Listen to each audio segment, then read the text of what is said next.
జై శ్రీరామ్. నమోస్తుతే. ఈ శ్లోకం అందరికీ కూడా కంఠస్థ వచ్చి ఉండాలి. మంచి అద్భుతమైన శ్లోకం అన్నమాట. ఆ గౌరీదేవిని మన మాంగళ్య బలం గట్టిగా ఉండాలని కోరుకునే శ్లోకం. అంచేత ఈ శ్లోకం కూడా ప్రతి ఒక్కరికి వచ్చి ఉండాలి అండి. అలాగే మన శ్రీరామచంద్రుడిది పార్వతీదేవి పరమేశ్వరుని అడుగుతుంది, పరమేశ్వర ప్రజలందరికీ కష్టాలైతే మరి మన నామం తెలుసుకుంటారు, మనకి ఇబ్బంది అయితే ఏ నామం తెలుసుకోవాలంటే అప్పుడు పరమేశ్వరుడు చెప్తాడు అన్నమాట. శ్రీరామ రామ రామేతి రమే రామే మనోరమే సహస్రనామ తత్తుల్యం రామనామ వరాననే.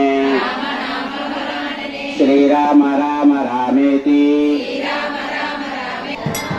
శ్రీరామ జయ రామ జయ జయ